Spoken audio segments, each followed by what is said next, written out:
तो दोस्तों आज हम लोग सबसे पहले बात करने वाले हैं सब्जेक्टिव क्वेश्चन यानी हिंदी कोर में किस प्रकार से हमारा सब्जेक्टिव क्वेश्चन आने वाले हैं। मेरे दोस्तों दूसरी बात यह है कि मैं आप लोगों के सामने ये सेट 1 लेकर आया हूं। ये जो आप पूरी तरह से देख रहे हैं ये हमारा पूरा सेट 1 है। इस तरह से मैं आप लोगों को टोटल 5 सेट प्रोवाइड करूंगा।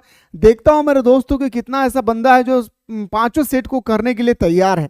मैंने आप लोगों को इंग्लिश सेलेक्टिव का एक सेट प्रोवाइड किया था और मैंने कहा था कि इस तरह से आप लोगों को हर दिन सेट आते रहेगी अगर आप लोग शेयर करेंगे। मेरे दोस्तों आप लोगों ने शेयर नहीं किया और मेरे दोस्तों मैंने एक ही वीडियो अभी तक अपलोड की।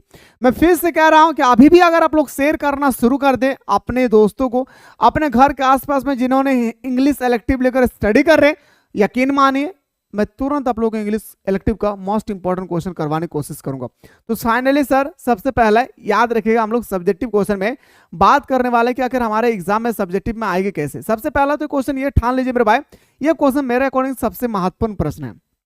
ये जो क्वेश्चन देख रहे हो भाई, ये क्वेश्चन 2023 के एग्जाम में पूछा गया था कि लोकतंत्र में मीडिया की भूमिका। ये शानदार क्वेश्चन है। अब बहुत सारे स्टूडेंट्स कहते हैं ना मेरे भाई कि सर क्या ये जो प्रश्न है ये भी लिखना होगा और ये भी लिखना होगा। नहीं भाई, एक क्वेश्चन लिखना है। आप नारी शक्ति के बारे में लिखिए या तो लोकतंत्र में मीडिया की भूमिका, दोनों में से एक को लिखना है और कम से कम आप लोगों को 200 से 300 शब्दों में लिखना है। कितना? 200 से 300 शब्दों में लिखना है। कैसे निष्कर्ष लिखना है, कैसे भूमिका लिखना है, कैसे महत्वपूर्ण बिंदुओं लिखना है, सारा चीज अभी मैं बताने वाला हूं। याद रखना है भाई। एक आता है सर, ये सब हमारा आता है 5 मार्क्स का। एक आता है सर हमारा, याद रखिएगा, आपके शहर में महिलाओं के साथ बढ़ते अपराधों के कारण। आप सभी को पता है जब सड़क पर महिलाएं चलती है, गर्ल्स हमारे माँ बहनें चलती है, तो हम लोग गलत निगाह से देखते हैं। कभी कभी छेड़खानी भी हो जाती है। तो अधिकतर हम लोग देख रहे हैं रैपिस्ट, हमारे लोग कभी कभी रेप भी कर डालते हैं इंसान ने, है ना, जो दरिंदों पे है ना, उसको नर्क में भी जगह नहीं मिलेगा भाई जो ऐसा करता है। तो इस अपराधियों को किसी एक समाचार पत्र के माध्यम से आप पूरे भारतवासियों को दिखाने की कोशिश कीजिए कि इस तरह से जो अपराधी दिन प्रतिदिन बढ़ती जा रही है, महिलाओं पर जो अत्याचार हो रही है, इस पर कैसे रोक लगाएं। इस पे आपको एक लिखना है, याद रखिएगा, पत्र लिखना है। इसमें भी आप लोगों को टोटल मिलेगा कितना? 5 मार्क्स का। कितना मिलेगा मेरे भाई? 5 मार्क्स मिलेगा। या तो मैं बोल सकता हूं सर 5 मार्क्स वाला भी फिलहाल बात कीजिए। प्रतिवेदन लिखते समय किन बातों का ध्यान रखना चाहिए?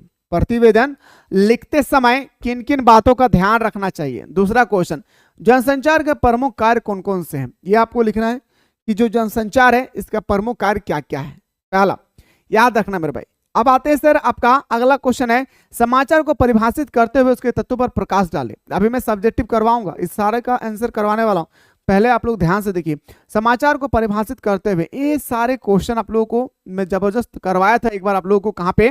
तो मेरे दोस्तों मैं आप लोगों को करवाया था हमारे एप्लीकेशन पे। कहाँ पे? तो मैंने आप लोगों को क्रैश कोर्स या फाउंडेशन कोर्स में मैंने रगड़ करके तैयारी करवाया था हिंदी इलेक्टिव, हिंदी कोर के बारे में।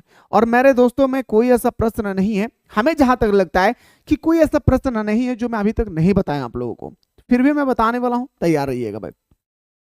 आइए सर, सबसे पहले हम लोग याद रखिएगा मेरे भाई, एक एक क्वेश्चन जो हम लोग का सब्जेक्टिव है, इन सब क्वेश्चन को एक एक करके हम लोग देखेंगे। लेकिन उससे पहले आती है सर हमारा एक पैसेज सेक्शन जो बहुत ही इंपॉर्टेंट है। क्वेश्चन है सर, साहित्यिक समाज का दर्पण यह न केवल समाज की वास्तविकता को प्रतिबिंबित करता है बल्कि उसमें परिवर्तन लाने की शक्ति भी रखता है। साहित्य का उद्देश्य केवल मनोरंजन करना ही नहीं होता है। साहित्य का उद्देश्य सिर्फ मनोरंजन, इंटरटेनमेंट करना ही नहीं होता है, बल्कि पाठकों को सोचने पर मजबूर करना, उन्हें सही और गलत का भान कराना और समाज में सकारात्मक बदलाव लाना होता है। कई साहित्यकारों ने अपने लेखक के माध्यम से समाज में व्यक्त कुरीतियों, अंधविश्वासों और अन्य को उजागर किया है। प्रेमचंद ने अपनी कहानियों में किसानों की दुर्दशा का मानसिक चित्रण किया, जबकि महादेवी वर्मा ने नारी के आत्मसम्मान और संघर्ष की कहानियों को शब्द दिए। ये सब आपका स्टेटमेंट है। स्टेटमेंट को पढ़ने के बाद आपके सामने आएगी 4-5 क्वेश्चन। पहला क्वेश्चन, साहित्य का प्रमुख उद्देश्य क्या है? समाचार के वास्तविक दिखाना और परिवर्तन लाना। यानी पहला क्वेश्चन हमें अभी तक पता चल गया सर। आइए सर बात करते हैं, दूसरा क्वेश्चन है सर, प्रेमचंद की कहानियों का मूल्य विषय क्या है? जो हमारा प्रेमचंद है इसकी कहानी का मूल्य विषय है किसानों की दुर्दशा। क्या है मेरे भाई? याद रखिएगा, किसानों की दुर्दशा। क्या है मेरे शेर शेरनियों? याद रखना है, किसानों की दुर्दशा। आइए सर बात करते हैं अगला, महादेवी वर्मा ने अपने साहित्य में किनके संघर्ष को चित्रण किया है? तो इसमें किनके संघर्षों का चित्रण किया है? तो बताएंगे सर, याद रखिएगा, महिलाओं का चित्रण किया। इसमें किसके बारे में बात किया गया? महिलाओं पर। और महिलाओं से संबंधित अभी भर भर के क्वेश्चन आएगी, क्योंकि हमारे देश की आर्थिक स्थिति तो सही है, उतना भी सही है, लेकिन मेरे दोस्तों हमारे जो स्त्री की जो आर्थिक दशाएं हैं, स्त्री की जो सामाजिक में जो नजरिया है, ये बिल्कुल गलत है। इसी के बारे में भर भर के आपके पेपर में क्वेश्चन आएगी, याद रखिएगा। इसलिए नारी शक्ति वाला प्रश्न को कर लेना है। गद्यांश के अनुसार साहित्य को समाज का दर्पण क्यों कहा गया? अब आपके सामने ये क्वेश्चन है, तो बताएंगे सर, क्योंकि यह समाज की वास्तविकता को प्रतिबिंबित करता है। ऑप्शन नंबर बी हमारा सही हो जाएगी। अब आपके सामने एक स्टेटमेंट होगी, क्या होगी मेरे भाई? याद रखिएगा, आपके सामने इस तरह से स्टेटमेंट होगी, यह धारा, यह गगन, यह बगिया, यह हरी, यह हवा, यह फिजा, यह नदी की लहरें, सबका जीवन, सबका यह संसार, नहीं किसी का केवल यह अधिकार, पर मानव भूल कर यह गर्व करता, संसार पर अपना राज्य समझाता, संसार के साधनों को नष्ट किए तो प्रकृति ने भी अपने क्रोध व्यक्त किए। इस तरह से आपके पास स्टेटमेंट आएगी। और सबसे पहला क्वेश्चन आएगी ना मेरे भाई, पहला क्वेश्चन होगा कि पद्यांश के अनुसार संसार पर अधिकार किसका है? सभी जीवों का। इस संसार में किसका अधिकार है? केवल क्या हमारा नहीं, केवल क्या जानवरों का नहीं, क्या केवल पक्षियों का नहीं, सारे जीव जंतु, सभी जीवों का ये धरती हमारा क्या है? तो बताएंगे सर, ये हमारा अधिकार है। ठीक है, आइए सर, पद्यांश में मनुष्य की किस भूल की उल्लेख किया गया है? तो बताएंगे सर, क्वेश्चन नंबर हमारा जो 6 होते हैं नंबर भाई, संसार पर अधिकार जताना। ऑप्शन नंबर बी हमारा सही हो जाएगी। पद्यांश में एक प्रकृति के क्रोध का क्या कारण बताएगा? संसाधनों का नष्ट करना। आज हमारा पर्यावरण हमसे गुस्सा क्यों है भाई? जैसे हम लोग नहीं थे भाई, किसी लड़की के साथ गुस्सा हो जाते हैं, ओ हमसे नहीं बात करेगी, किससे बात कर रही थी रे? अरे किसी से नहीं कर रही थी, क्या हुआ बताओ ना? नहीं मैं अभी देखा। इस तरह से लड़का बेचारा गुस्सा हो जाते हैं, या तो लड़की गुस्सा हो जाती है। इसी तरह से हमारा पर्यावरण भी ना हमसे गुस्सा हो जाते हैं, इसी तरह से हमारा पर्यावरण भी ना हमारे साथ गुस्सा करते हैं भाई, याद रखिएगा। तो संसाधनों की नष्ट जब हम लोग करते हैं, जब संसाधन, प्राकृतिक के जो संसाधन होते हैं, इसको जब हम लोग नष्ट कर डालते हैं। पद्यांश के अनुसार धरती को सजीव रखने के लिए क्या करना चाहिए? हमें कभी मतलब सजीव रखने के लिए हम सभी को क्या करना चाहिए? तो प्रकृति का मान करना और संतुलन बनाए रखना, है ना, कम से कम पेड़ों की कटाई करना। अधिसूचना का प्रकाशन कहाँ हुआ? अब आते हैं सर आपका व्याकरण सेक्शन से कि अधिसूचना, जो हमारा अधिसूचना है का प्रकाशन कहाँ हुआ? तो बताएंगे सर, याद रखिए गजट। क्या बताएंगे मेरे शेरों शर्रियों? गजट हमारा राइट आंसर हो जाएगा। क्या हो जाएगी? गजट हमारा सही उत्तर हो जाएगी। आइए सर बात करते हैं अगला, निबंध का अंतिम भाग क्या कहलाता है? और ये क्वेश्चन जब भी आपका निबंध आए 5 मार्क्स का, आप जरूर लिखिएगा इसके बारे में। ये जो क्वेश्चन नंबर आप लोग टैग देख रहे हैं भाई, इसके बारे में आप जरूर लिखिएगा। निबंध के अंतिम भाग को हम लोग निष्कर्ष कहते हैं और चैलेंज करते हैं इस बार की ये पेपर में क्वेश्चन 100% आएगी। पीटीआई क्या है? एक प्रकार का समाचार एजेंसी है, याद रखिएगा। पीटीआई क्या है?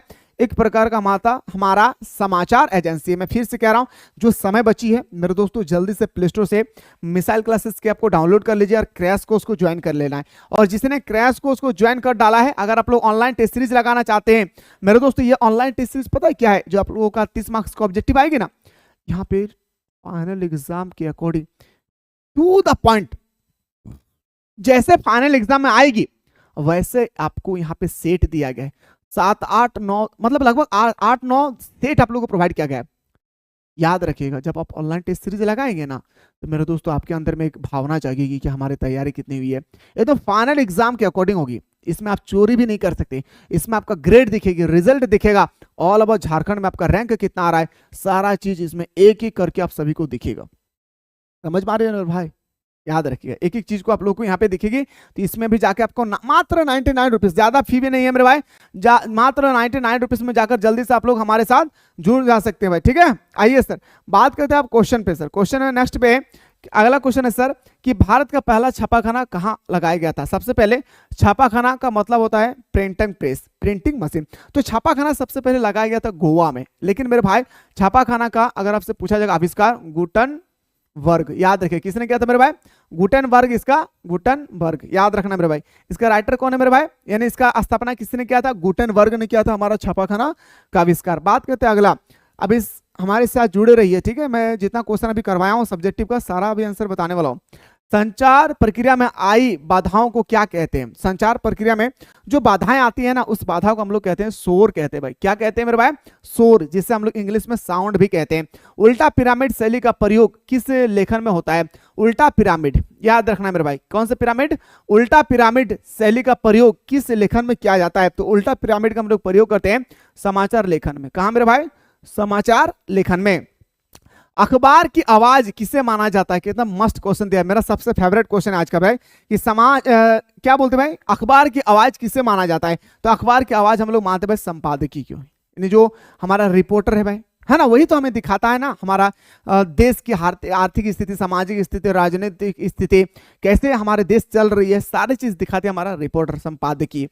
अगला क्वेश्चन है सर, आलेख के लिए अंग्रेजी में कौन सा शब्द प्रयुक्त होता है? आलेख के लिए कौन सा शब्द का हम लोग इस्तेमाल करते हैं? तो बताएंगे सर हम लोग आर्टिकल का इस्तेमाल करते हैं। किसका इस्तेमाल करते हैं मेरे शेर सरनियों? तो बताएंगे सर आर्टिकल्स का हम लोग इस्तेमाल करते हैं। किसका इस्तेमाल करते हैं? फिर से बताइए। आर्टिकल्स का हम लोग इस्तेमाल करते हैं।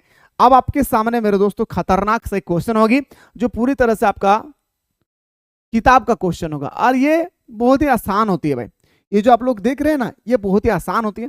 अगर आपने स्टोरी पढ़ी है तो आपसे, हमें जहां तक लगता है कि आपसे एक भी प्रश्न नहीं छूटेगी इस पैसेज से, क्योंकि देखिए ये भक्ति न अच्छी है, यह कहानी कठिन होगी, क्योंकि इससे उसमें दुर्गंध, ये मैं नहीं बता रहा हूं भाई, ठीक है, डायरेक्ट मैं आंसर बता रहा हूं। उपयुक्त अनुच्छेद किसके बारे में है? ये जो हमारा अनुच्छेद है इसमें किसके बारे में बताया गया? तो भक्तिन के बारे में। और भक्तिन से तो क्वेश्चन 100 नहीं, लिख के रख ले अपनी कॉपी में, 500% क्वेश्चन आएगी, ठीक है। भक्तिन किस रहस्य के बारे में पूछे जाने पर वह शास्त्रार्थ की चुनौती दे डालती है? तो बताएंगे सर, याद रखिएगा किसके बारे में? चोरी के पैसे कहां और कैसे रखती है, इसके बारे में पूछने से। एंड ऑप्शन नंबर हमारा सी इसका राइट आंसर हो जाएगी।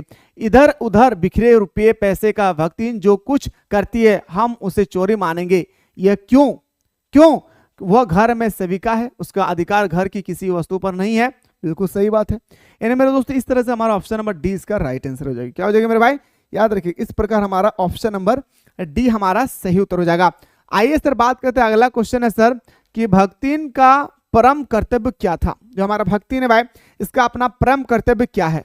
तो लेखिका को हर प्रकार से खुश रखना इसका, याद रखिएगा, परम कर्तव्य था। वो कैसा भी हो इसको हमेशा खुश रखना। आइए गुरुजी बात करते हैं अगला क्वेश्चन पे। आपके सामने फिर से स्टेटमेंट है, मैं जग जीवन का भार लिए फिरता हूं। ये बहुत इंपॉर्टेंट है, ये आपके स्क्रीन पे बहुत ही इंपॉर्टेंट स्टेटमेंट है।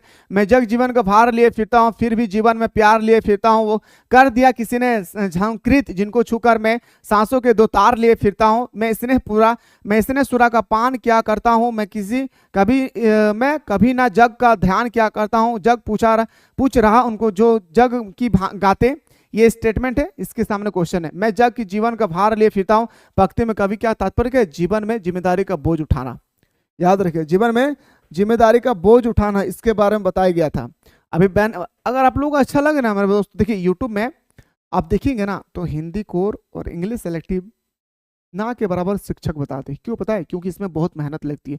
लेकिन मेरे अनुसार वह शिक्षक ना रहा जो स्टूडेंट्स को हेल्प ना कर सका, स्टूडेंट्स को सहायता ना पहुंचा सके, है ना भाई। लेकिन मैं अपने जान का एक एक हिस्सा आप सभी पर कुर्बान करूंगा।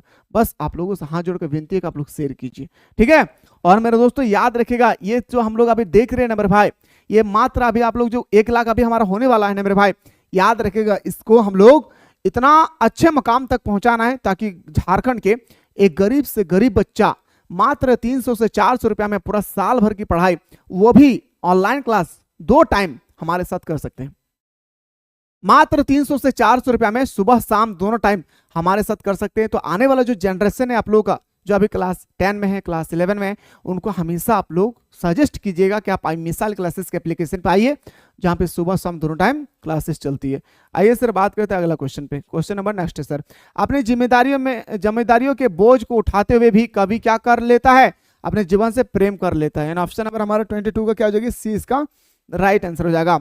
इसने सुरा में कौन सा अलंकार है? तो बताएंगे रूपक अलंकार। अच्छा, अगर आप लोग अलंकार का ट्रिक देखना चाहते हैं, अलंकार से एक क्वेश्चन 100% आएगी। अगर आप लोग चाहते हैं कि सर अलंकार से हमें ट्रिक दिखाइए, तो मेरे दोस्तों एक बार आप लोग कमेंट सेक्शन में जरूर कमेंट कीजिए, मैं ट्रिक लेकर आऊंगा, ठीक है। अगला क्वेश्चन पाइए सर, बात करते हैं अगला, जग पूछ रहा उनको जो जग की गाते से कविता का क्या कहना चाहते हैं भाई। तो 24 का हमारा जो बिल्कुल सही तो हो जाएगी मेरे भाई, याद रखिएगा संसार उन लोगों की स्तुति करता है जो संसार के अनुसार चलते हैं। ऑप्शन नंबर हमारा ए इसका राइट आंसर हो जाएगी। भक्तिन महादेवी वर्मा से कितने वर्ष बड़ी है? जो हमारा भक्तिन है वो महादेवी वर्मा से कितने वर्ष बड़ी है? तो 25 ईयर्स। ये क्वेश्चन अभी आप लोगों का प्री बोर्ड का एग्जाम भी हुआ था, वहां पे पूछे गए थे। किसकी गर्मी बाजार से अधिक सामान खरीदने पर विवश करती है? तो 26 का हमारा राइट आंसर हो जाएगा मेरे भाई पैसों से, पैसों की, यानी ऑप्शन नंबर हमारा बिल्कुल सही हो जाएगी, डी इसका राइट आंसर होगा। बहुत नीला संग जैसे में कौन सा अलंकार है? बहुत नीला संग जैसे में कौन सा अलंकार है? तो इसमें हमें मिलता है मेरे भाई उपमा अलंकार। उपमा अलंकार क्या है? अनुप्रास अलंकार क्या है? अनुप्रास अलंकार क्या है? श्लेष अलंकार क्या है? रूपक अलंकार क्या है? सारे अलंकार के बारे में मैं एक जबरदस्त ट्रिक लेकर आने वाला हूं, तो आप लोग बिल्कुल ट्रिक के लिए कमेंट सेक्शन में जरूर कमेंट करें। बादल राग कविता में कवि बादल का आह्वान किस रूप में करता है? तो आह्वान जो करता है ना वो हमारा क्रांति के रूप में करता है। किस रूप में? क्रांति के रूप में करने वाला है। जूझ पाठ के लेखक कौन है? आपसे पूछा गया, और जूझ के बारे में 100% आपके पेपर में क्वेश्चन आएगी, दिल थाम कर बैठिएगा जूझ की स्टोरी में। तो बताएंगे sir Anand Yadav. Option number हमारा डी इसका राइट आंसर हो जाएगी। एन फ्रैंक और कौन सा सब्जेक्ट में अभी तक आप लोगों का तैयारी नहीं हो पाई है? कमेंट सेक्शन में जरूर कमेंट करेंगे। एन फ्रैंक की बड़ी बहन का क्या नाम था? तो मार्गोट। क्या नाम था? मार्गोट। सो दोस्तों अब हम लोग चलते हैं सर सब्जेक्टिव क्वेश्चन की ओर। कहां मेरे भाई? अब हम लोग आते हैं सर सब्जेक्टिव। मेरे भाई यहां से हम लोग देखने वाले हैं सब्जेक्टिव। तो ध्यान से देखिए, अगर आप लोग चाहते हैं कि सर सब्जेक्टिव का क्लास होनी चाहिए तो मेरे दोस्तों आप लोग सेकंड सेट के लिए हमारे साथ जुड़े रहिए। अगर आप लोग चाहते हैं तो जल्दी से कमेंट सेक्शन में कमेंट कीजिए सर बेताबी से हम लोग सेट 2 का इंतजार कर रहे हैं। आप बताइए, हम लोग पढ़ने के लिए तैयार हैं। फिलहाल बात करते हैं नेक्स्ट वीडियो में।